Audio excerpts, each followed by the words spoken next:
Motherhood Incorporated proudly presents Military Mom Talk Radio live on TogiNet.com. Co-hosted by Robin Boyd and Sandra Beck, the owner of Motherhood Incorporated. Military Mom Talk Radio is here with a powerful platform for women to discuss their ideas, issues, and concerns with respect to the military lifestyle. Military Mom Talk Radio encourages you to share your experiences of being a military wife and mother. This show is dedicated to educating your family about the many resources that are available in both the public and private sector. And we'll be sharing helpful information from women all over the world.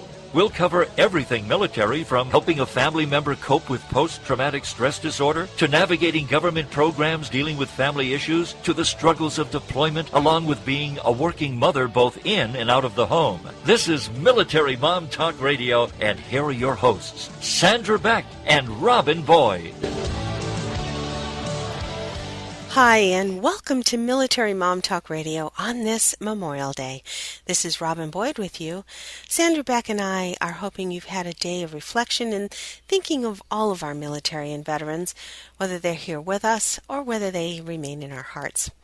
I was able to spend a little time at our family cemetery and planting flowers there. There were many parades across the country, concerts and tributes, which I hope all reflect our gratitude to those who've served for the freedom in which we live. Today, we'd like to revisit a couple of our past guests who've had stories very significant for Memorial Day, and also share a little music. There are a number of songwriters that express such poignant stories. Every so often, my husband and I stay up late just listening to music, finding a few new ones to add to the old playlist. One song in particular he's always loved, and I just thought it was because it was a great song, but when I was looking for songs for this show, he brought this one up again and said how much this song meant to him. He said when he was in Vietnam, the one thing the guys would all talk about was their car. What car they either had waiting for them or the dream car they were gonna get as soon as they got home. It then put this song by David Ball in a whole new perspective, and why it's so special to my veteran. Here's Riding with Private Malone. I was just out of the service, thumbing through the classifieds, when an ad that said old Chevy somehow caught my eye.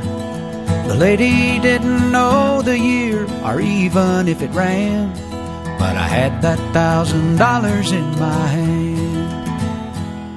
It was way back in the corner of this old ramshackle barn, with 30 years of dust and dirt on that green army tarp. And when I pulled the cover off, it took away my breath. What she called a Chevy was a '66 Corvette. And I felt a little guilty as I counted out the bills. What a thrill I got when I sat behind the wheel. I opened up the glove box, and that's when I found the note. The date was 1966, and this is what he wrote. He said, "My name is Private Andrew Malone, and if you're reading this, then I didn't make it home. But for every dream that shattered, another one comes true. This car was once a dream of mine, now it belongs to you. Though you may take her and make her your own, you'll always be riding with Private Malone." Well, it didn't take me long at all, I had her running good. I love to hear those horses thunder underneath her hood. I had her shining like a diamond, and I'd put the rag top down. All the pretty girls would stop and stare as I drove her through town. The buttons on the radio didn't seem to work quite right, but it picked up that oldie show, especially late at night. I'd get the feeling sometimes if I turned real quick I'd see a soldier riding shotgun in the seat right next to me. It was a young man named Private Andrew Malone, fought for his country and never made it home. But for every dream that's shattered, another one comes true. This car was once a dream of his back when it was new. He told me to take her and make her my own. And I was proud to be riding with Private Malone.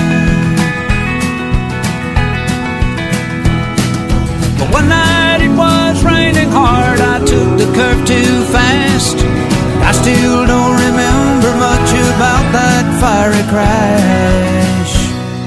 But someone said they thought they saw a soldier pull me out. They didn't get his name, but I know without a doubt it was a young man named Private Andrew Malone, who fought for his country and never made it home. But for every dream that's shattered, another one comes true. This car was once a dream of his back when it was new. And I know I wouldn't be here if he hadn't tagged along. Oh, thank God I was riding with Private Malone.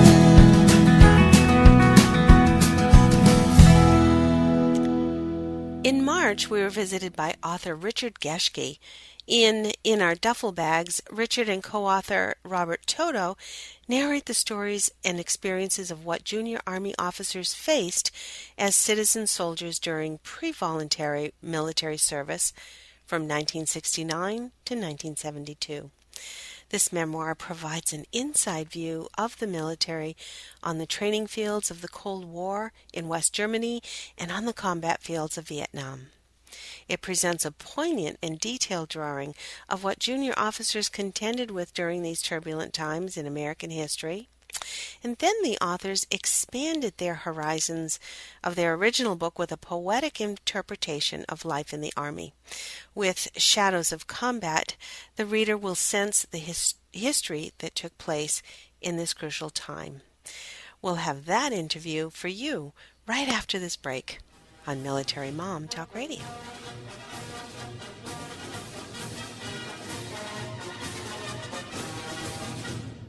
Are you a military mom looking for help in dealing with the system?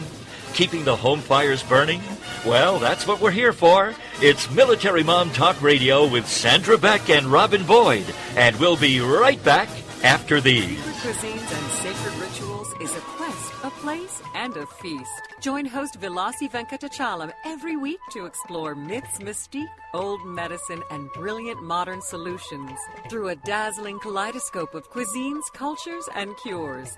This is the place where tribes gather, strangers and familiars, to be memory keepers and makers of our evolving, enduring, evergreen, spoken legacy of wisdom and ingenuity. In Velasi's words, when we do old things in new ways and new things in old ways, we paint with an inspired palette, weave our own healing traditions, and become our own guru. Vilasi is a troubadour of secret cuisines and sacred rituals. She collects stories of wisdom, ingenuity, and grit. She believes wellness and transformation happen when you stand at the threshold of delight and discovery. She displays her hidden penchant for drama when she leads the safari at the supper club. Her favorite pastime is to extol the marvels of cuisines, cultures, and cures. To her audience in workplaces, seminars, and salons, her mantra is, be your own guru. She is a biochemist, botanist, and alchemist who likes to churn delightful, useful things from a brew of art and science, ancient and evolving, old medicine, and new cures. Join Vilasi every Friday at 4 p.m. Eastern Standard Time, only here on the Woohoo Radio Network. It's Talkin' Smack with Beth, the real sports mom. It's 1 hour of hot topics that matter to sports moms and athletes. We'll be bringing you tips and advice from the leaders in youth sports today, as well as some inspiring stories from athletes and sports moms. With our own Sports Moms Roundtable, you're invited to be part of our show. We strive to educate and empower sports moms everywhere. Join us for Talkin' Smack with Beth, the real sports mom, every Thursday at 12 noon Central, right here on the TogiNet Radio Network. Put a boot boot in your ass. It's the American way. Hey, Uncle Sam, put your name at the top of his list, and the Statue of Liberty started shaking. Welcome back to Military Mom Talk Radio on TogiNet.com.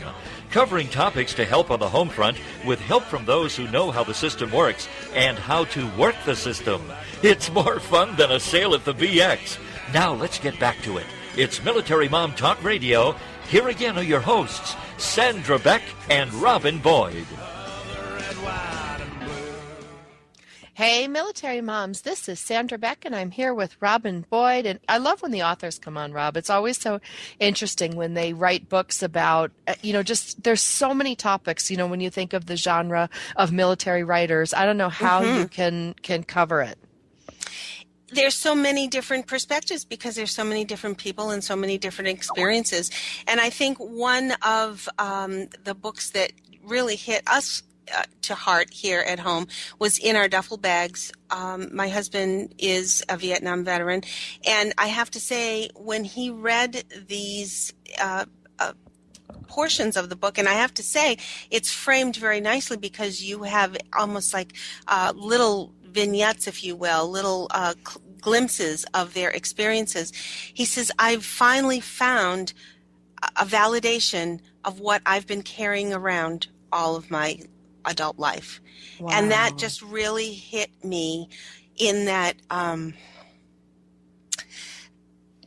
I guess I need a moment to say this because for all of the years that my husband has been a veteran, there has been a lot that he has carried inside. And we see a lot of the external wounds. We do see some of the ramifications, say, of some of the PTSD effects. But what is being held in each of these military people's hearts is a very difficult thing to expose. And I appreciate both Richard and Robert for writing these books just for that reason. Wow, Rob, that's amazing. But you're right. I mean, the written word for somebody like me who wasn't even born yet when this experience happened, to be able to experience it just through the written word and have some understanding and some compassion and at least a frame of reference. It's so hard. Richard, let's say hello to you. Richard Geschke, thank you so much for writing In Our Duffle Bags. Welcome. Well, welcome. Thank you very much. I appreciate for you having me on, and I look forward to answering some of your questions that you may have about both the books. Both books were very unique, but yet almost worked hand in hand, because I think some of the experiences in Our Duffel Bags were so poignant. As my husband would be reading through them, he'd say, yes, and I could see him nodding his head, and I could say, okay, what nerve did that one hit? How did you recollect all of these after you had been home for a while, or had you always been a writer and sort of kept a journal as you went through these years? Well, it all started with my son. He knows that I'm a fairly good writer, and basically what I did was adhere to what he said. He said, Dad, you should write a book, and I went ahead and wrote it. And it's amazing that how you recollect things as you go along. And like Bob and I emailed each other back when we were doing this. I started the whole project, and I got him involved in it. He's got PTSD, and actually he was able to trigger a lot of my memories. I've got a pretty good memory. I can remember things back to 1950, for God's sake. So as we were doing it, I started saying to myself, my God, we did this? Did we really do this? And you forget. It's 40-some years after the fact, and we buried these memories. Because at the time when we came back, it wasn't like the guys coming back from Afghanistan or Iraq. We were looked down upon, and we were shunned. And so we basically melded back into society as best we could. And so when we did this, it became a 2-year project, and it became very, very intense.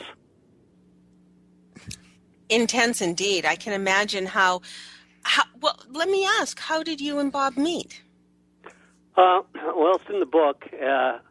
He was walking down the portico of the officers' billets in Fort Benning, Georgia, on October 31st, 1969. That's Halloween night.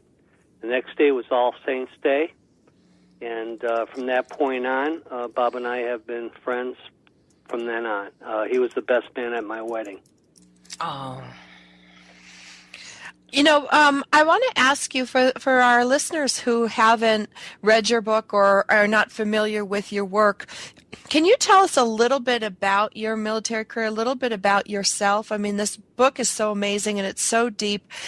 The person, where did you come from? Where did you grow up? How did you end up, in the service? What, can you give your story to our listeners, kind of the behind the scenes look?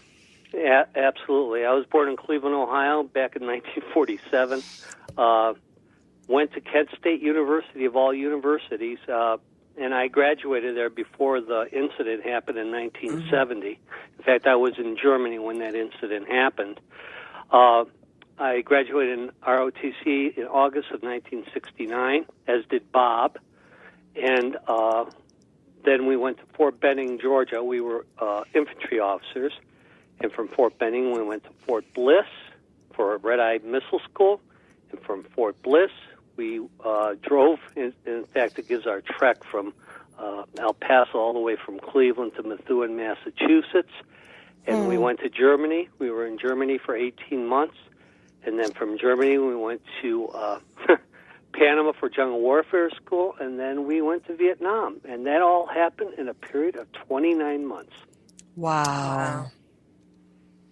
Yep. Not too many ROTC officers are able to say that they went to those places. Normally, the officers that went to those places were West Pointers or career officers. We were what was known as vol-in-def officers. So we did the grand tour. We never really saw the United States that much. We were always overseas.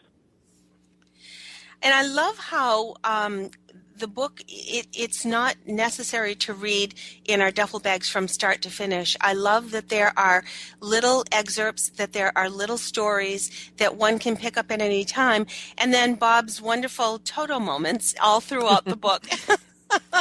Now, were all of these sort of, as you sat together, you all came up with, remember this, or did you ever do that, or something about a VW bug, or... Well, the thing of it is the Toto moments, that was my idea because I wanted to sprinkle Bob in there. Basically, the basic outline of all this was done by me, but then we filled in everything as we went along. So that's why it took us 2 years. But it was really great to do it because Bob would kind of needle me in emails. He says, why didn't you do the story about the lost pilot? I said, what are you talking about, the lost pilot? And he says, remember, you were down in Aschaffenburg and this pilot got lost and he was with a general and he didn't know where he was and you directed him where he was supposed to go? And I said, oh, my God, yes, I do remember that. And I would do the same thing to him. He was stationed in Berlin. But it's really funny because it's comical in a way because I was on the line with the infantry unit, mechanized infantry unit, 3rd Infantry Division in Germany for the 3rd Infantry Division. Then Bob was in the prestigious Berlin Brigade on staff duty, and he never saw anything out in the field. I was constantly out in the field. And when we went to Vietnam, I ended up in the combat engineers as an infantry officer, and he ended up as an infantry lieutenant on the line. And that's he got into many scraps there, which he did not bring up in the book.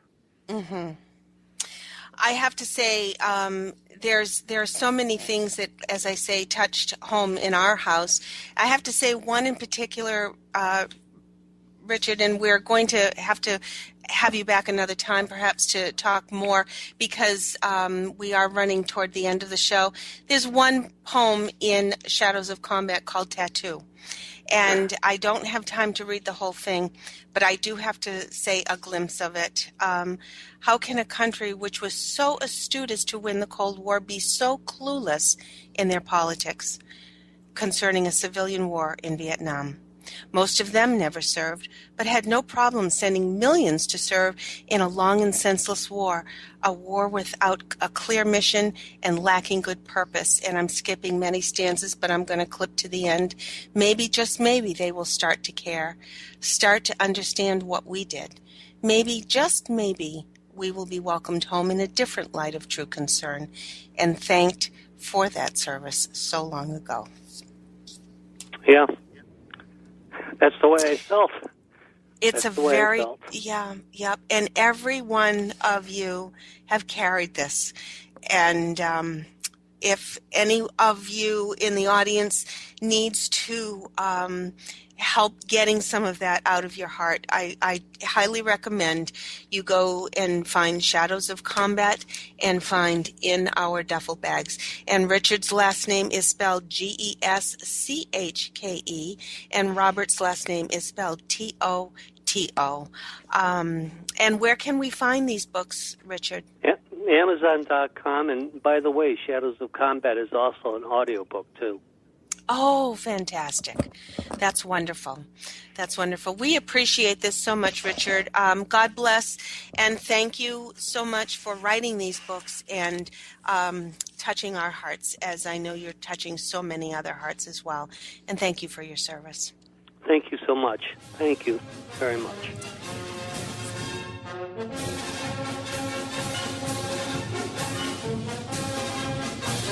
Are you a military mom looking for help in dealing with the system? Keeping the home fires burning? Well, that's what we're here for. It's Military Mom Talk Radio with Sandra Beck and Robin Boyd.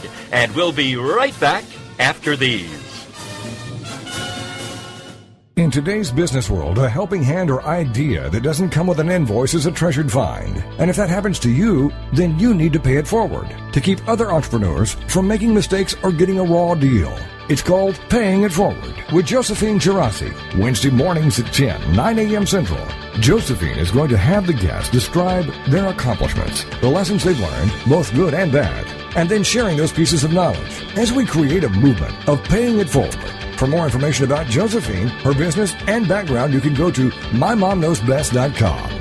Josephine Gerasi has always been a problem solver. She saw this need and has turned it into a movement. It's Paying It Forward with tips, tools, and advice and hard lessons learned. These pieces of knowledge can make a huge difference for you, your business, and others. So join us for Paying It Forward with Josephine Gerasi, Wednesday mornings at 10 a.m., 9 a.m. Central on TogiNet.com. It's time to capture the simple piece of the Amish in your own life. Amish Wisdom with Suzanne Woods Fisher. Thursday afternoons at 5, 4 Central. Each week, Suzanne will have conversations with guests about living a life that incorporates principles of the Amish without going Amish. She'll cover the practical, simplicity, slowing down, reducing clutter, putting the brakes on materialism. The historical, how have the Amish survived for 400 years? How can we hold on to what we hold dear? And the spiritual, treasuring important values, honoring the past, and increasing peace of mind. You don't have to become Amish to make personal peace a reality. Amish Wisdom will help all of us live a simpler life. For more information, go to SuzanneWoodsFisher.com. With Amish Wisdom, Suzanne offers us a glimpse into a world of peace, serenity, and total commitment to family and God. This show just might change the way you live your life. It's Amish Wisdom with Suzanne Woods Fisher. Thursday afternoons at 5, 4 Central on TogiNet.com. 'Cause there ain't no doubt I love this land.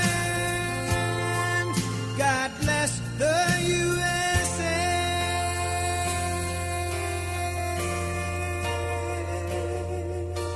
Welcome back to Military Mom Talk Radio on TogiNet.com. Covering topics to help on the home front with help from those who know how the system works and how to work the system. It's more fun than a sale at the BX. Now let's get back to it. It's Military Mom Talk Radio. Here again are your hosts, Sandra Beck and Robin Boyd. Welcome back, everyone. This is Robin Boyd with you on this Memorial Day. Sandra and I wanted to share a wonderful author with you. Judy Brizendine has written a book and companion journal entitled Stunned with Grief. As an author, blogger, and speaker, Judy is a woman with a passionate mission that developed through a tragic loss. The statement, "Out of your deepest pain comes your greatest gift," describes her experience. Let's tune in to our chat with Judy Brizendine. We've got Judy Brizendine coming up, and she has written this great book about grief. It was kind of like my Bible through some of the loss that I suffered over the past couple years, Rob. And my little boy, who's 11 now, when he was 10, he got a copy of the grief journal from Judy, and he wrote in it, and he uses it, and it's just beautifully done, and it's a great resource for anybody who is struggling and suffering. So I'd love to bring Judy right on and have her introduce herself to our audience. Even though she's a repeat, this might be the first time you've heard Judy on our show. Hello. Judy, are you with us? Hey. I'm here. Yes, it's great to be here. Oh, it's great to have you back. So can you give a little backstory for our listeners today who might not have heard your show last year? And you guys can check it out on iTunes under Judy Brizendine, Military Mom Talk Radio. Well, I'm actually, I was a military wife for almost 21 years. My husband was a career officer in the Marine Corps. And just a few years after he retired from the Marine Corps, he went on a mountain bike ride and he suddenly died. And that really changed the entire direction of my life. And not in a bad way. I mean, it was the most devastating and the most difficult thing that I've ever been through in my life, but incredible good has come through it after, the process of working through his death and the loss and all of the adjustments that came along with that. That I say on my website that out of your deepest pain can come your greatest gift. And for me, that was really true because I discovered, I completely changed career directions and everything.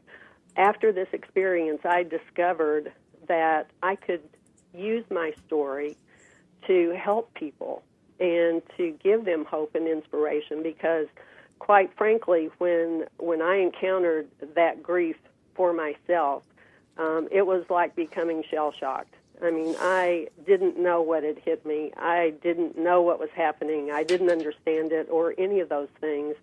And it was a process to really learn about grief and to learn how to work through it and what's required. Because, frankly, I didn't realize that anything was required of me. I thought it was something that just happened to me. And it's a crucial thing for people because grief doesn't just accompany death. It accompanies any significant loss, whether it's a person or relationship in our life, something else of huge importance, your career. So many people in recent years have lost their homes, your health. There are so many things that are deep losses, and those losses result in grief that we have to do something about. And what we decide to do about that and how we handle it affects not only our lives right now, but our future and the people around us. And, it's just crucially important what we do with this. And so it became really a passion for me to reach out and help people because of what I have been through. Now, Judy, was the writing process of your books done by grief a cathartic effort for you, or had you really felt the purpose to sort of sum up everything that you had been through and derive all of these thoughts and action steps from other people that were helpful? By the time I wrote the book, which was about 8 years after my husband died. He died in 1998. I didn't start writing the book until 2006. I'm sure there were cathartic moments in the writing of the book. I mean, I think, that's just a natural outcome of that. But I had really processed my grief by the time I sat down to write this book, and I had already remarried just, a couple years prior to that. And my husband now and I had facilitated grief support groups together for several years. And so there was really a whole process and so many people that, whose lives that we had touched through this, so much that had come out of it. I had done a ton of research, read many, many books, and so really it was the outcome of the process and all of the people and experiences that, that I had come in contact with, and just really I just really felt that there was something that needed to be said, that I could add something very useful and helpful to people because of what I had learned, and I wanted to put it in the simplest terms possible. This is not a bunch of, scientific, hard to read, kind of things. It's very practical, it's very personal, it's very revealing. So people can read this book and come out of it with a strong understanding and an absolute sense of what they need to do to work through the grief. Well, and I just want to clarify a couple things for the listeners today. Like, if you're struggling with things, like for me, I had a really charmed life until I was about 40 years old. I really didn't, I lost my grandparents, but that was expected. And, I never really had any really difficult hardship, Judy. So when I did get divorced and my mom died and, I lost my Flagstaff home, things like that, and, lost my finances, and, gosh, I didn't have a tool set to even know what was happening to me. And it's not like they teach you in school or even, even in my religious education, which I've had extensive religious education growing up. Sorry, excuse me. They teach you to pray and stuff, but I really didn't know what was going on with me. I really thought I was losing my mind at one point. And one of the things that I loved about your book is you have these little checklists. You're like, do you feel confused or sad or emotional? And I'm like, oh my God, check. And it was the first time, I know it sounds really corny and hokey dokey, but the seas parted and it was like, oh, this is what's going on, because I only knew grief as sadness, and I really didn't understand profound grief, and I really didn't understand what true loss meant, never having experienced it. And since I didn't experience it till I was much older, I kept going in my head going, what the heck's going on? I'm confused. I'm making mistakes. Everything is cloudy and foggy, and it seems unreal. And, it just really knocks you on your you-know-what, and you don't even know what's going on. Did you have that experience too? Everything that you said is normal. And absolutely, yes. I was 47 until this happened. I had never been through anything that compared to this at all. And you're totally right. We don't grow up learning about grief. We don't know anything about it. We don't know what to expect. We think literally I would say 99.9% of people going through profound grief will think they're losing their mind because we're not prepared for what happens to us. And like you, first of all, I didn't understand what was happening to me. I didn't even know there was anything I was supposed to do, that I needed to do. We kind of have this concept, I think, oftentimes that grief, something happens, something tragic, something devastating. We expect grief to go along with it. But what that means to us oftentimes is we think this grief will, come and kind of sit on our shoulder, and we'll feel sad and really devastated for a period of time, and then at some point, when it's been long enough, this grief will just lift and we'll get back to life as normal. It doesn't happen that way. And if we think it happens that way and we're relying on that to, as our way of processing grief and working through it, it's not going to happen, because we have to do something. We have to be proactive. There are steps to take. We have to process this in order to get all of those feelings and everything that's going on inside of us up and out, and, be able to begin to start adjusting to the changes. That's one thing that just accompanies loss. I mean, change accompanies loss. Whether it's a good change, it's part of it. And it's something that we have to learn to adjust our lives to, because our lives have changed. Something has happened, and things are different now. One of the things that you were saying is, like, you can be proactive in helping yourself get through the grieving process. And Robin, you said something about, it's something that, only you can do. And I'm going to just buzz in right now and go, absolutely. And that whole thing about, like, this too shall pass, like, I get it. I get that time heals all and everything, but time can really drag on if you don't do anything. And that whole thing about, like, this too shall pass, it kind of gives us that illusion, at least it did for me, that all I had to do was sit back and let the calendar days go by, and somehow all this grief would resolve itself. Didn't. It didn't. No. Kind of hung on like an old ugly friend that I couldn't get rid of, or a bad boyfriend. No, and you're not alone. That's what so many of us think, until we learn about it.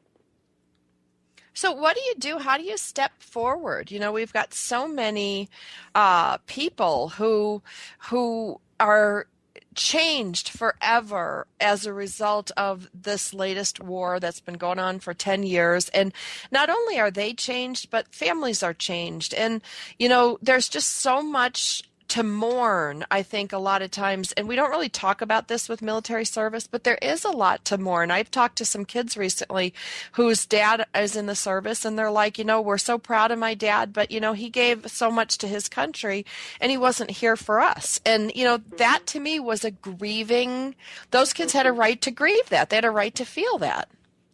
Well, there's a lot of stress involved, too, when the families are separated, when your loved one is in an area that, a war zone, an area where things can happen, and there's stress involved in that, and that's difficult over time. And again, that's, it's all wrapped up into this experience that it is in many ways an experience of loss, because, there is that separation. There's time that can't be recaptured. Now, granted, wonderful things can happen when your loved one comes back home, and you can make up for a lot of that, but it's there, and you all had to go through it. So, yes, it is a grief-type situation in a way. But I think when you asked the question... Oh, sorry. No, go ahead. I was going to say, you talk about two best offensive weapons, and that you can actually grow these. And I'd like to talk a little bit about that. Yes, two of the most positive things that you can do in situations like this, and not just grief. I mean, I think in the military, if you're connected, if your family is part of a military family, change is happening all the time. And sometimes it's a welcome change, sometimes it isn't. But you can be sure that change is always going on. And these two offensive weapons will help you to cope with whatever comes up in a more positive way, and that is hope and resilience. And I read this research article recently, you can grow hope and resilience.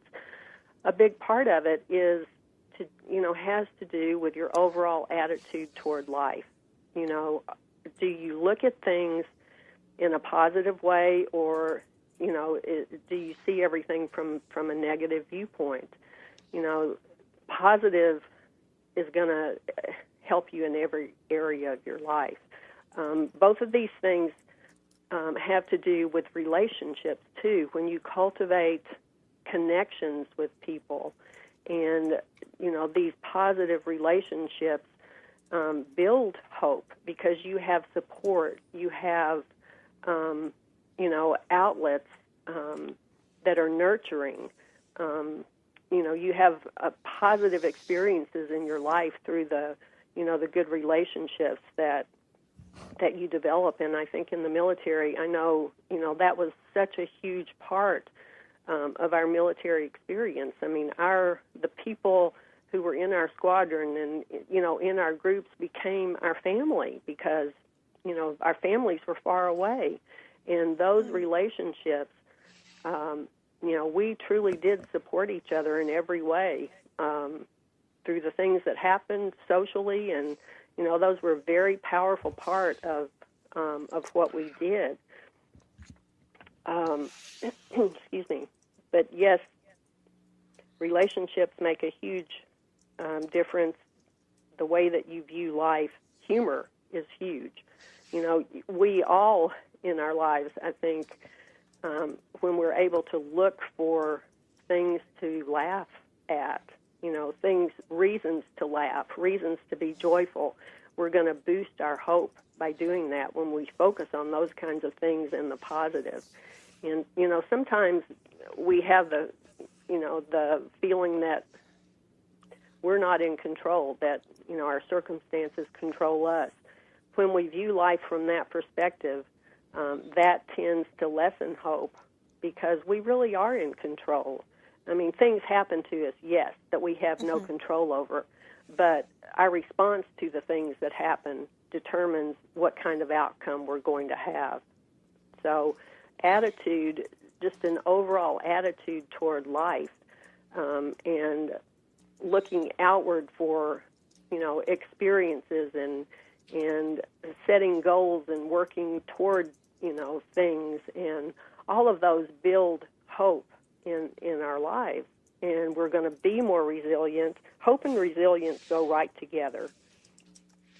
Staying flexible. When you're in the military, if you're not flexible, you're going to. I was going to say they almost have to go hand in hand because sometimes you can hope for things, but the end result isn't always as you expect, and therefore, in order to keep hope, you have to be resilient. Well, and are you able? Can you look for the good even in a negative situation? Because normally there is some good.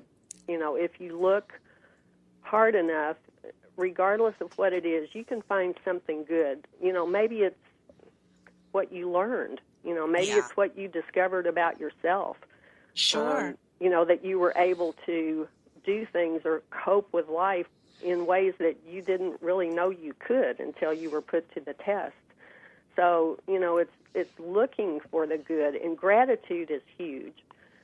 Gratitude builds hope. When you can look at your life and be grateful for the things that you have, for, if you have trouble someday, it's not a really good day, look outside and be grateful for, the beauty that you see outside your window.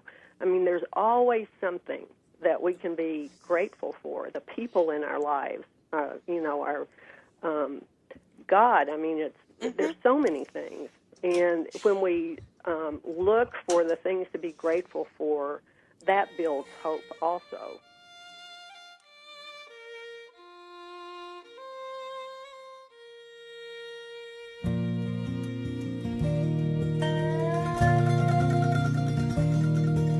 I never thought that this is where I'd settle down.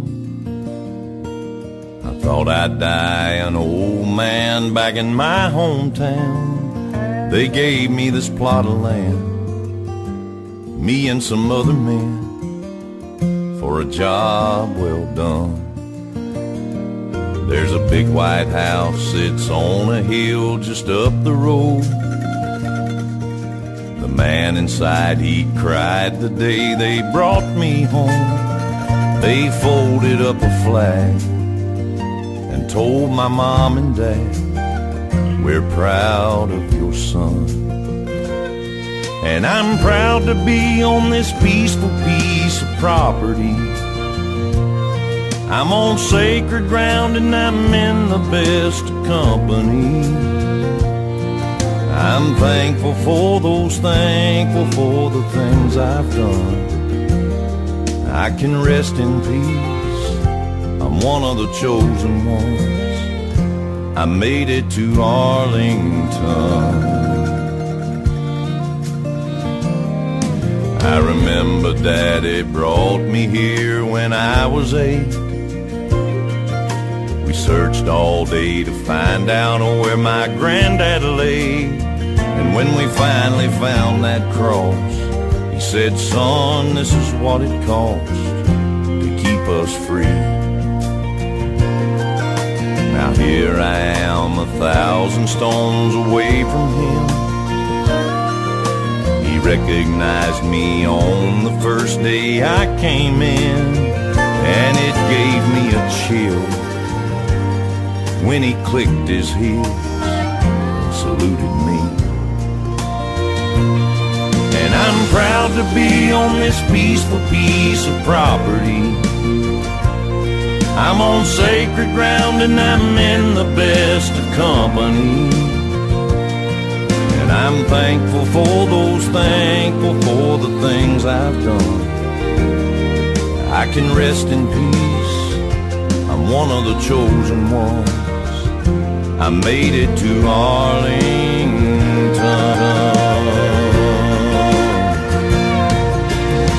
And every time I hear 21 guns, I know they brought another hero home to us.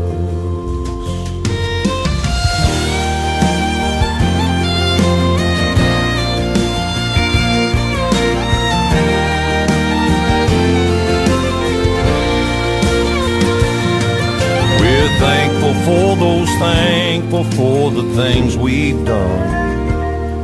We can rest in peace, 'cause we are the chosen ones. We made it to Arlington.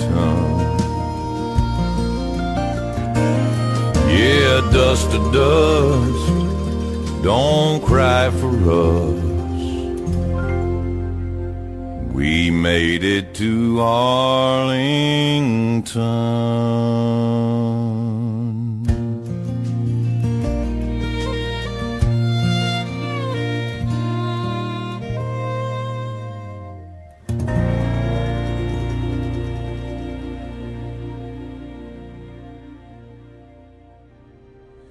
When I think back on these times and the dreams we left behind, I'll be glad 'cause I was blessed to get to have you in my life.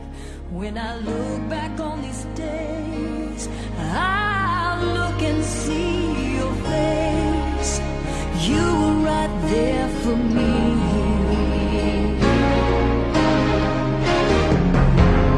In my dreams I'll always see you soar above the sky. In my heart there'll always be a place for you for all my life. I'll keep a part of you with me, and everywhere I am there you'll be. And everywhere I am there you'll be.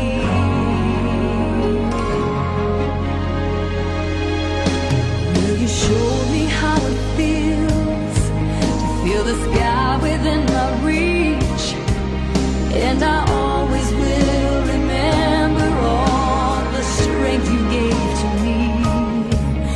Your love made me make it through.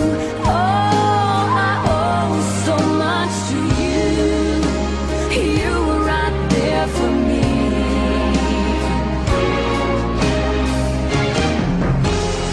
In my dreams I'll always see you soar above the sky.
Last year we received a dialogue from someone that was quite moving.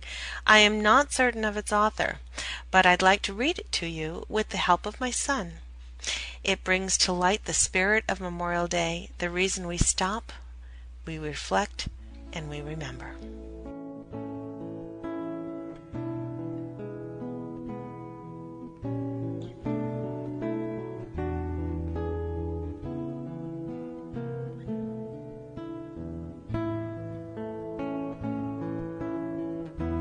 This morning, while driving my comfortable car to retrieve my fancy latte, I tuned in to the morning news. In between thoughts of children's projects, what to make for dinner, and would I make my yoga class, I was reminded that my country is at war. I would sit with this thought for a moment, but as my day proceeds, I know it will get lost in the hustle and bustle of my 21st century American lifestyle. This morning's report spoke of a young soldier who lost his life just hours ago. I thought of what he might say to me if given the chance. "Excuse me, madam. I mean you no bother, but could you check in on my family for me from time to time? My mom is the sensitive type. She may need to be held at night to fall asleep for a while. My dad will be strong for her, but inside he'll be a mess. Maybe you could just sit next to him and watch a ball game. My wife will be just as scared as she is heartbroken. Reassure her she's prepared and can do it. Also, can you tell her how pretty she looks from time to time? And she will need a ride on Sundays to visit my resting place. I worry about her driving on those days. Now, for my children, I know you're busy raising your sons and daughters. Again, I truly mean to be no bother, but I worry for them. Of course, there is the obvious stuff like who'll teach my boy to throw a ball, who'll walk my daughter down the aisle, and how will their colleges be paid for. But you can also make sure that they see the Big Dipper in the sky, and tell them about the leaves turning color in the fall. Maybe you could bring my son down to the creek and skip a rock or two. Tell him he doesn't always have to be brave, and it's okay to cry. My daughter, well, I'm still learning myself about raising little girls. She loves to swing, so once or twice you can bring her to the playground and push her real high for me. Tell her to reach for the moon. She always laughs when I tell her that. Maybe on Bring Your Daughter to Work Day, she can tag along with you and your daughter. Any help at all is appreciated. There are many families who need our help in one way or another. The many families whose lives are forever changed because of the loss of one, and the brave men and women who choose the mission of defending our freedom. Whether it's supporting resources or supporting a neighbor, there is a job for each and every one of us to help those coming home and the families of those who are not. For Military Mom Talk Radio, I'm Robin Boyd.